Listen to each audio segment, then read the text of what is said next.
Hello everyone, and welcome to Profit Evaluation, establishing profit margins on architectural and engineering contracts. What's coming up with profit? King County establishes a profit to be applied to direct labor on all A&E contracts. There is a specific calculator for work order and project-specific contracts used to determine profit. Profit calculations are based on the Federal Acquisition Regulation standards. Some of the factors involved in the profit determination include period of performance, size of job, and degree of difficulty. How do we use profit? Consultants are asked to propose a profit margin using the available calculators on the PNP website. The cost price team considers the proposed profit margins and establishes their own analysis. The final agreed to profit margin is used in the level of effort and is applied to all labor hours. Luckily, there are some forms that you can fill out to evaluate profit on any given King County contract, and you can access those forms by going to our website at kingcounty.gov. Then over here on the top right, going over to departments, and under P, we are over at procurement and payables. So if you click on that, you can then scroll over to for government right here, and then down to forms. And here is where we house the three forms required when addressing profit calculations. So you will either choose whether it's a project-specific contract or a work order contract. And this form right here, profit calculations and additions, is actually relevant to both of these forms. So let's say the contract is a project-specific contract. You would open that up, as we are doing so here. And here you are. These are all the elements that are analyzed when analyzing profit. And so we put that aside for a second. You can open up profit calculations and additions. And now remember, this one applies to both project-specific and work order contracts. And basically, you have a number of items here that can be added to the calculations on the original sheet for added consideration. Hi, this is Michael Williams, and I want to thank you for taking the time to join me with the profit evaluation process. Before we get started, one of the things that I do as a standard approach when evaluating a contract is I first establish what I refer to as contract parameters. The contract parameters refers to what are some of the major features that describes a contract. For illustration purposes of this review process, we're going to use a work order agreement. And this work order agreement, in theory, will have a contract value of $500,000. We're going to use a subconsultant team of 6.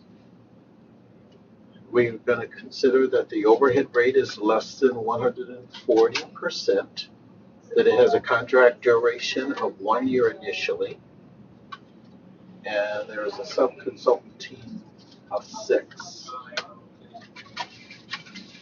And also there are 3 SCS firms have been identified. Okay, having said that, you'll learn later why the contract parameters are important to establish during this evaluation process. So the first thing I'm going to talk to you about is what I have before me is the weighted guidelines approach. The weighted guidelines approach has 8 criteria items, and each one of those criteria items has an overall contribution percentage. In the case of degree of risk, it represents 25% overall contribution to the final determination of fee. The degree of risk has to do with the design responsibilities, the nature of the design, and the portion of the design work that's done by the prime as well as the sub-consultant, how the work is divided up essentially. With regard to relative difficulty, it's very similar to a degree of risk. The only difference is you're speaking more now to the complexity of the work, the nature of the design, whether it's a bridge job or a building, and also the engineering challenges that describe that work. and its overall contribution is 20%. You'll note that if you take the first two criteria items, they only almost represent 50% of the overall contribution to profit. The next criteria item is the size of the job. The size of the job is speaking to the contract value. Remember earlier we talked about the contract parameters? Well, in that case, it was 500,000. So in this case, the size of the job would be 500,000. Period of performance, that has to do with contract duration. We said earlier that that was one of the parameters. It's 1 year. The next criteria item is consultant investment. That has to do with the personnel that's assigned to work on the job. This particular contract, we're going to consider it a large firm, and so we'll come back to that later. Assistance by the county, that has to do with any plans or work that's already been previously developed that should be a consideration in the evaluation. Other criteria, that is speaking to, it's more a provision for a catch-all. So if there is any special elements that should be considered in the evaluation, you would place it there. The last one is subcontracting, and that has to do with the subconsultant team. I believe, again, that was one of the parameters that we discussed. And in this case, we're saying it's a subconsultant team of 6. Okay, now that I've kind of given you a definition of how each one of these criteria fit into the overall scheme of things, now we're going to talk about how to establish a value. So because this contract is $500,000, we are going to weight it in terms of 27 to 35, a higher score consideration because of the contract value. So we're going to start out with a value of 27.27. As a multiplier, that becomes 6.75, you will note. Okay, then all work order agreements are characterized by fast mobilization, standby, and schedule constriction. Each one of those represents a point. So we're going to add 3 points to that.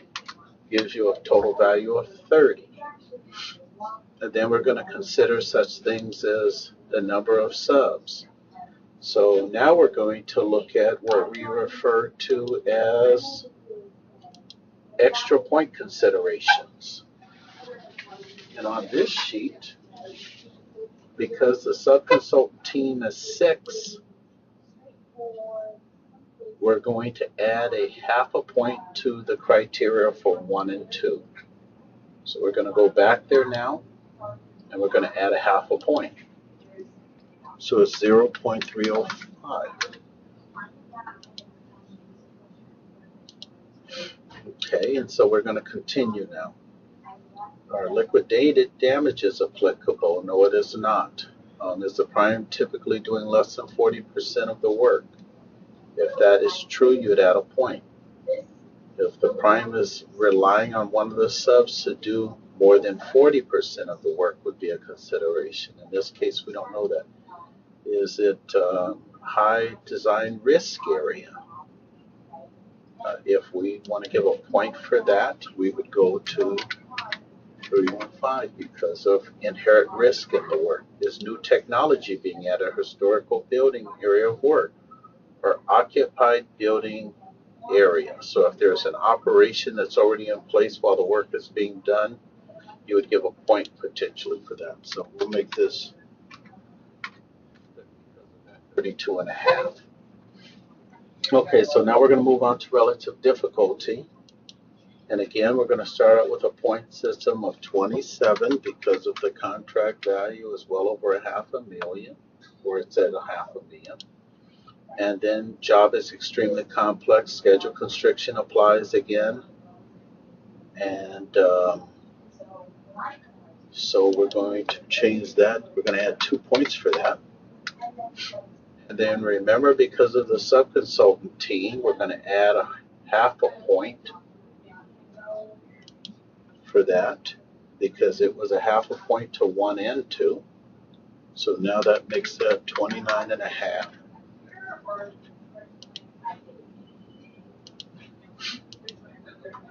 And then we need to answer these other questions. Is there historical structure in the area where the work is being performed?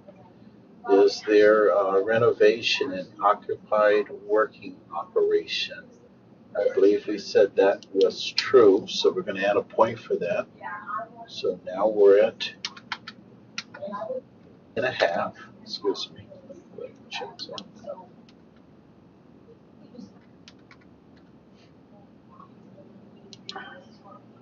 Excessive number of permit agencies, if that is a requirement of this job, and typically it is, we would add a point for that. Excessive document reviews, that typically applies, so we'd add a point for that. If the prime is the first time priming on a contract with the county, we'd add a point for that. We don't believe that to be true in this case. If some of the subs have less or minimum work and require more project management, we'd add a point for that. If we have multiple SCS firms, okay, so let's go back to our extra point consideration. Here it says if we have SCS firms, add 1 point to 1 and 2 if using more than 2 SCS. So we're going to give a point to that, and that's going to be 1 and 2. That's when I say 1 and 2, I'm referring to the first and the second criteria. So let's go back to degree of risk and add a point because we are actually identifying SCS involvement. So now that'll make that 0.33.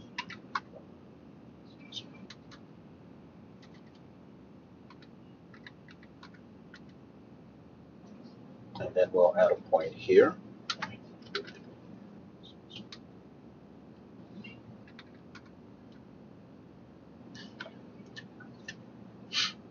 And then if there's any private property involvement or potentially public political interests, okay, I don't know that to be the case. So now we're going to move on to the next criteria item, which is the size of the job. Again, this is $500,000, which has a corresponding value of 21. So we're going to add that as well. And the multiplier then becomes, result of that multiplier is 3.15. Period of performance, we talked that about it as a parameter, and in this case it's 1 year initially, and that has a value of 30. Okay, and then consultants and investment, another parameter here is we consider it a large firm, and if they have 20 plus employees that are being assigned to this work, we give it a value of a 32. Assistance by the county. We're starting with a value of 26. If there's incomplete drawings, that would be a point. If the county is not putting that information in writing so that the consultant can reasonably rely upon it, we give a point for that.